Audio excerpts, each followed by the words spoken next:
એટલે ભાઈ ઉભો રે આ એક અગત્યની રિએક્શન જોતો જવાલા કે ભાઈ વુડ્સ પ્રક્રિયા હોય ત્યાં આલ્કાઇલ હેલાઇડ ની સોડિયમ ધાતુ જોડે પ્રક્રિયા કરાવો તો તમને આલ્કાઇલ હેલાઇડ માં જેટલા કાર્બન એના કરતા બમણા કાર્બન ધરાવો તો આલ્કાઇન પ્રાપ્ત થાય છે અહીંયા આગળ. એવી જ રીતે જો ફિટિંગ પ્રક્રિયાને તું ધ્યાનમાં લઈશ તો અહીંયા એરોમેટિક હેલાઇડ એટલે કે ભાઈ હેલો એરિન હશે.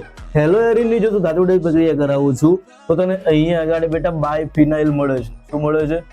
બાયફિનાઇલ મળે છે. તો આ પણ જોઈ લે તું, તારા માટે અગત્યનું બેટા. એવી જ રીતે તું જો અહીંયા આગળ વુડ્સ ફિટિંગ પ્રક્રિયા કરાવડાવું છું, બરોબર છે, તો RX અને I તો બેન્ઝીન ઉપર બેટા R આવી જાય છે. બેન્ઝીન ઉપર શું આવી જાય છે? R આવી જાય છે. તો ઘણી વખત આવા ક્વેશ્ચન તમારા MCQs ની અંદર આવી જતા હોય. તો આવા જ ટ્રિકી MCQ અને ઇમ્પોર્ટન્ટ MCQ નો જોવા માટે સબસ્ક્રાઇબ કરો Priyas sir Vidyapeeth YouTube channel. Thank you.